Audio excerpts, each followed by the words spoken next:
Halo teman-teman semuanya, kembali lagi bersama saya Zina Lestari. Nah, di video sebelumnya saya sudah menjelaskan apa itu kajian intertekstual. Nah, pada video ini saya hanya akan membahas hasil analisis 3 skripsi yang menggunakan kajian intertekstual. Skripsi yang pertama dengan judul Kajian Intertekstual dalam Novel Aku Rapuh Dalam Kasihmu karya Winda Zisti dan Tinta Cinta Siti Hawa karya Della Firayaman oleh Suryani dari Universitas Muhammadiyah Makassar. Kajian intertekstual novel Aku Rapuh Dalam Kasihmu karya Winda Zisti dan novel Cinta Siti Hawa karya Della Firayaman ini dapat dilihat dari segi tema, latar, alur, sudut pandang, tokoh, dan penokohan dari kedua novel tersebut dan transformasinya. Novel Aku Rapuh Dalam Kasihmu karya Winda Zisti dan novel Tinta Cinta Siti Hawa karya Della Firayaman merupakan novel yang menampilkan latar yang berbeda. Namun keduanya sama-sama menceritakan kehidupan di lingkungan anak sekolah. Kedua novel ini memiliki tema dan sudut pandang yang sama. Selain memiliki tema dan sudut pandang yang sama, pola alur yang digunakan oleh kedua novel tersebut menggunakan pola alur, yaitu alur campuran. Kesimpulan kajian intertekstual pada kedua novel ini yaitu hubungan intertekstual antara kedua tema sebagai jalinan yang sama tentang percintaan pada tokoh utama. Ada yang mempertahankan cinta, tetapi ada juga yang mempertahankan cinta dan mempertahankan agamanya. Persamaan kedua teks sebagai proses transformasi dengan munculnya novel keterjaringan pada novel ini, di mana terdapat penyimpangan yang dilakukan oleh beberapa orang yang mengatasnamakan agama. Selain itu, hubungan intertekstual tokoh utama kedua novel pada pembacaan penokohan kedua novel interteks Aku Rapuh Dalam Kasihmu karya Winda Zisti dan Tinta Cinta Siti Hawa karya Della Firayaman memiliki sebuah kesamaan tokoh Zika dan Siti Hawa. Lalu hubungan intertekstual bahwa novel Aku Rapuh Dalam Kasihmu karya Winda Zisti dan Tinta Cinta Siti Hawa karya Della Firayaman memiliki sebuah kesamaan di mana pengarang menggambarkan sebuah percintaan di masa sekolah. Skripsi yang kedua dengan judul Kajian Intertekstual pada Novel Sang Pemimpi karya Andrea Hirata dan Sepatu Dahlan karya Krishna Pabikara oleh Haria Oktaviani dari Universitas Tanjung Pura. Kajian intertekstual novel Sang Pemimpi dan Sepatu Dahlan dapat dilihat dari segi tema, tokoh dan penokohan, alur, dan latar. Pertama yaitu mengenai tema. Di dalam unsur tema, kedua novel ini memiliki keterkaitan yang kuat, di mana keduanya sama-sama mengangkat tema mengenai mimpi. Tema utama tersebut disertai tema kecil lainnya yaitu tema keluarga, pendidikan, dan sahabat. Novel Sang Pemimpi bercerita tentang mimpi tokoh cerita untuk melanjutkan kuliah di Prancis. Dan novel Sepatu Dahlan bercerita tentang mimpi seorang anak untuk memiliki sepeda dan sepatu. Mimpi yang berbeda namun memiliki kesamaan dan terdapat hubungan intertekstualitas pada kedua karya tersebut. Sehingga novel Sepatu Dahlan berhipogram pada novel Sang Pemimpi.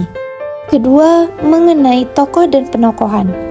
Tokoh utama memiliki kesamaan karakter dan latar belakang, sehingga kedua novel ini benar-benar menunjukkan adanya hubungan intertekstual.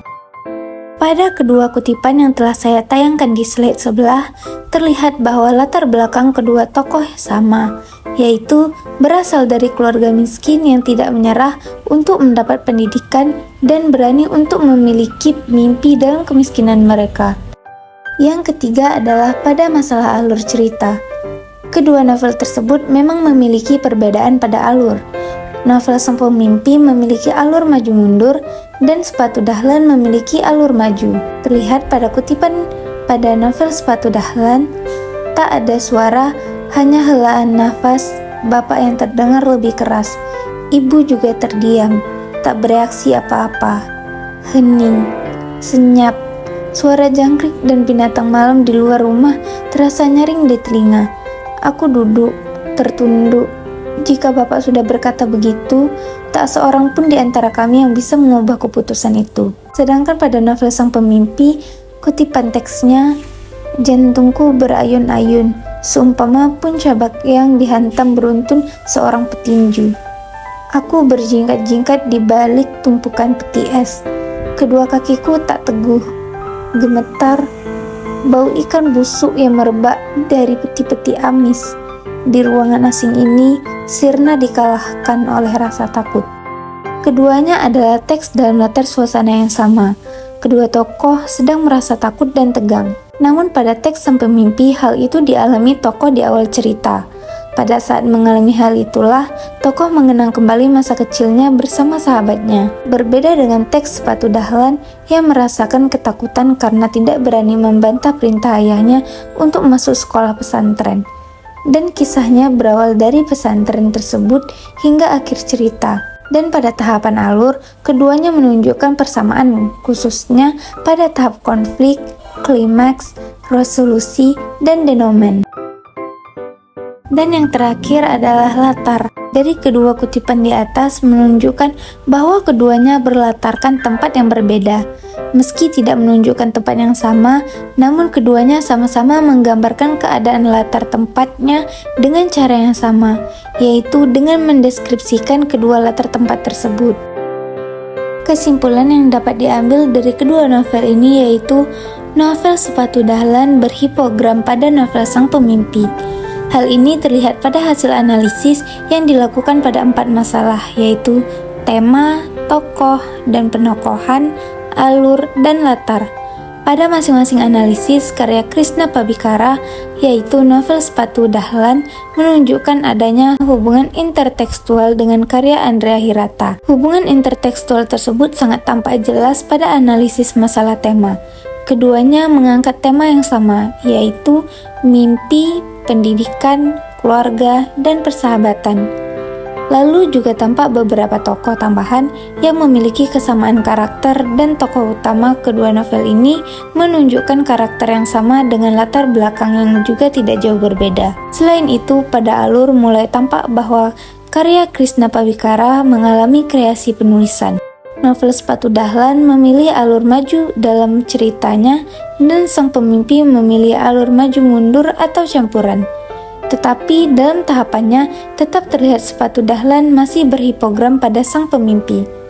Dan terakhir pada masalah latar, keduanya menunjukkan perbedaan yang jauh lebih besar daripada saat menganalisis alur. Sang Pemimpi berkisah tentang masyarakat Melayu di Magai dan Belitung, sedangkan Sepatu Dahlan berkisah tentang masyarakat Jawa di Kebun Dalem. Persamaan terletak pada latar waktu dan suasana saja. Hal ini terlihat pada beberapa kutipan yang memiliki persamaan, hingga penentuan bahwa karya Andrea Hirata adalah teks hipogram dan karya Krishna Pabikara adalah teks transformasi telah terbukti. Skripsi yang ketiga dengan judul Analisis Intertekstualitas Cerpen Surat dari Emak karya Yul Hasni dengan cerpen Perempuan Perkasa karya Nasib TS oleh Mona Murnita dari Universitas Muhammadiyah Sumatera Utara Medan. Intertekstualitas antara cerpen Surat dari Emak karya Yul Hasni dengan cerpen Perempuan Perkasa karya Nasib TS memiliki persamaan dan perbedaan dalam bentuk penceritaannya. Persamaannya terletak pada aspek tema, yaitu menentang ketidakadilan yang dialami oleh tokoh utama. Tokoh utama dalam kedua cerpen yaitu seorang ibu. Persamaan kedua terletak pada penokohan dan perwatakannya, berdasarkan peranan dan fungsi tokoh dalam cerita. Peranan tersebut dapat dilihat melalui tugas masing-masing setiap tokoh, seperti seorang ibu pada kedua cerpen mempunyai peran sebagai seorang ibu yang sangat menginginkan sesuatu kepada anaknya, namun ditentang oleh anaknya. Selanjutnya, tokoh Aku dan Monza yang antusias dengan cita-citanya dan mengabaikan keinginan ibunya demi mewujudkan keinginannya sendiri. Sedangkan persamaan ketiga terletak pada alur tutup, yakni seorang ibu yang berorasi di kerumunan warga dan betapa terkejutnya seorang anak yang kebetulan bertugas di tempat kejadian. Perbedaan cerpen Surat dari Emak karya Yul Hasni dengan cerpen Perempuan Perkasa karya Nasib TS terletak pada penokohan dan perwatakan, yaitu pada pekerjaan dan karakter tokoh yang dialami kelima tokoh dalam cerpen. Perbedaan selanjutnya terletak pada latar dan alur. Alur campuran untuk cerpen Surat dari Emak dan alur maju untuk cerpen Perempuan Perkasa. Berdasarkan analisis data, maka cerpen Surat dari Emak merupakan transformasi cerpen Perempuan Perkasa sebagai hipogramnya. Baiklah, sekian penjelasan dari saya. Sampai jumpa di video selanjutnya.